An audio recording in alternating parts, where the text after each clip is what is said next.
কোন হেমন্ত দাস প্ৰথম কথা হ'ল মই ধৰিব পৰা নাই তেখেতে চাগে বুৰঞ্জী পঢ়া নাই কিন্তু মই তেখেতক কথা কৈছো তেখেত বুৰঞ্জী পঢ়িবলৈ ক'ব আপোনালোকৰ মুখেৰে শুনিছোঁ আগতে এজন হেমন্ত দাস আছিলে দ্বিতীয় অফিচত চাকৰি কৰিছিলে ভলণ্টিয়াৰ ল'লে যদি আৰু এবাৰ মোক খোলে তেখেতৰ মই ইতিহাস জানো মই তেখেতৰ আগৰ পুৰণা ইতিহাস জানো এটা হেৰিয়াতে মই খুলি দিব লাগিলে তেখেতৰ মানুহে তেখেতক লৈ লৈ চেই কৰিব তেখেতৰ ইতিহাস মই জানো সেইকাৰণে সেই মানুহজনক লৈ মই মূৰ সোমাবলগীয়া কথা নাই তেখেতে আৰু এবাৰ চাব লাগিব মোক খোলক আৰু মই এবাৰ যদি চাব লাগিব বহি তেখেতৰ পুৰণা ইতিহাসৰ যেতিয়া মই খুলিম তেখেতৰ গোটেই কথাখিনি মই যেতিয়া খুলিম তেতিয়া তেখেতে গম পাব যে তেখেতৰ মোৰ লগত কি তথ্য আছে প্ৰথম কথা হ'ল আগতে যদি গম পালোহেঁতেন মোৰে বেয়া লাগিছে এজন প্ৰাক্তন কেন্দ্ৰীয় মন্ত্ৰীৰ পুত্ৰ পৱন সিং ভাদুৱাৰ ডাঙৰীয়া যি এটা সময়ত উজনিত দপদপাই থকা এজন চেণ্ট্ৰেল মিনিষ্টাৰ নিৰ্ণায়ক ভূমিকা লৈছিলে প্ৰাৰ্থিত্ব প্ৰদানৰ ক্ষেত্ৰতো নিৰ্ণায়ক ভূমিকা লোৱা এজন ব্যক্তি যিটো অল ইণ্ডিয়া কংগ্ৰেছে চিনি পাইছিলে তেখেতৰ পুত্ৰ যোৱা সময়খিনিত আমি শুনা পাইছোঁ যে চাবুৱা লাহোৱাল বিধানসভা সমষ্টিৰ পৰা প্ৰতিদ্বন্দ্বিতা কৰিব আমি মোৰ ফালৰ পৰা উষ্ম আদৰণি জনাইছোঁ আৰু কালি যি সীমিত সংখ্যক বুলি কথা নহয় আচলতে তেওঁলোকৰ মানুহ নাই আপোনালোকে দেখিছে যে ইমানখিনি এটা নিৰ্বাচন হৈ গ'ল তেওঁলোকে ৱাৰ্ড এটা জিকাব পৰা নাই তেনেস্থলত তেওঁলোকৰ কোনো কাৰ্যকৰ্তা বৰ্তমান কংগ্ৰেছ সম্পূৰ্ণ বিধ্বস্ত হৈছে আৰু কেইদিনমানৰ পিছত আমাৰ মাননীয় মুখ্যমন্ত্ৰী মহোদয়ে CM টিপুলে মাননীয় মুখ্যমন্ত্ৰী যি CM টিপুলেৰ যোগেদি যি আমি আঁচনি দিম লগত আঁচনি দিম নহয় ফাইনেলি হৈ আছে লিষ্টত ঠিক তেনেকৈ আমি মহিলা উদ্যমিতা আঁচনিখন আমাৰ ৰূপায়ণ হ'ব আমি লোকসভাৰ আগতে আমি কথাটোহে কৈছিলোঁ এতিয়া সেইটো ৰূপায়ণ হ'বলৈ গৈ আছে ইয়াৰ পিছত অৰুণোদয় আকৌ এড হৈছে এনেকৈ ধৰণৰ বহুখিনি উন্নয়নমূলক IBS হওক বিভিন্ন ধৰণৰ কাম কাজখিনি হৈছে তেনেস্থলত মই ভাবোঁ যে আমাৰ যি ভোট আছে বিজেপিৰ যিটো ভোট বেংক আছে তাত আৰু 20% 30% আমাৰ ভোট বেংক বৃদ্ধি পাব সেইকাৰণে ইয়াত আৰু কোনোবা আহিলেও ইয়াত যদি কাইলৈ গগৈও আহে আৰু কোনোবাও যদি খেলিবলগীয়া আহে মই ভাবোঁ ইয়াত কোনো কণ্টেষ্টতে নাহে তেওঁলোকৰ এইবাৰ যিহেতু চিকিউৰিটি প্ৰফিট হ'ব তেওঁলোকৰ ইয়াত চাবুৱা বিশেষকৈ চাবুৱা লাহোৱালৰ কথা কৈছোঁ চাবুৱা লাহোৱালত মই যিহেতু বিধায়ক হিচাপে আছোঁ মই জানোৱেই গোটেই কথাখিনি ইয়াৰ ৰূপৰেখা ইয়াৰ গ্ৰাম্য অঞ্চলৰ ইয়াৰ বাগিচা অঞ্চলৰ ৰাইজে বৰ্তমান যি মাননীয় মুখ্যমন্ত্ৰীৰ প্ৰতি যি বিশ্বাস আৰু আস্থা লৈ কাম কৰি গৈ আছে সকলোকে সম অধিকাৰ দি পেলাই সেইকাৰণে চাবুৱা লাহোৱাল বিধানসভা সমষ্টিত আমাৰ খুব ভাল ফলাফল হ'ব 26ত আৰু ইয়াত কোনো তেনেকুৱা বিৰোধী দল হিচাপে নাথাকিব বুলি মোৰ দৃঢ় বিশ্বাস কোন হেমন্ত দাস প্ৰথম কথা হ'ল মই ধৰিব পৰা নাই আপোনালোকৰ মুখেৰে শুনিছোঁ আগতে এজন হেমন্ত দাস আছিলে দ্বিতীয় অফিচত চাকৰি কৰিছিলে ভলণ্টিয়াৰ ল'লে তেখেতৰ মই নকওঁ মানুহক হেৰিয়াত ধৰি পেলাই নকওঁ তেওঁ যদি আৰু এবাৰ মোক খোলে তেখেতৰ মই ইতিহাস জানো মই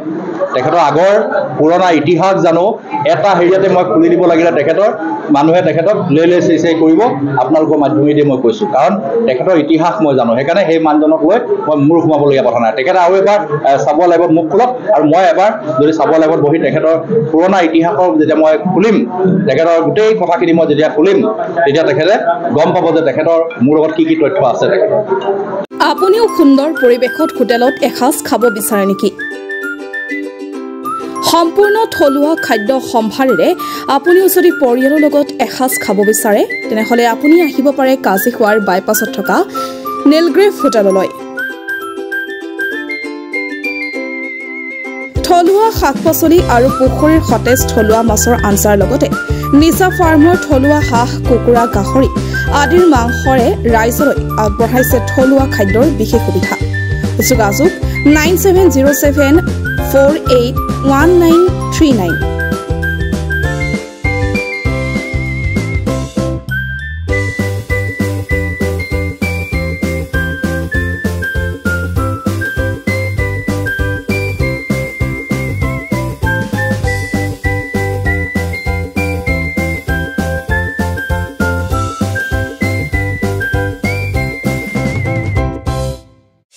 চাবুৱাবাসীৰ বাবে সুখবৰ চাবুৱা CB ট্ৰেডাৰ্ছত চলি আছে বাম্পাৰ অফাৰ আপুনি নতুনকৈ ঘৰ সাজিম বুলি ভাবি আছে নেকি তেনেহলে এতিয়া আৰু চিন্তা নাই আপোনাৰ ঘৰখন সুন্দৰকৈ অতি কম খৰচত সজাই দিবলৈ দায়িত্ব ল'ব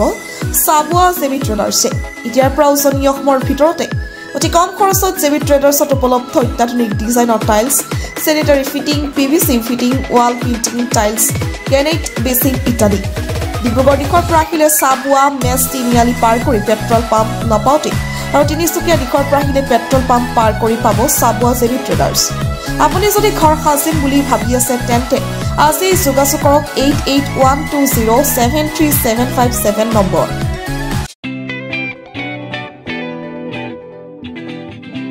ৰোগীসকলৰ বাবে ভাল খবৰ।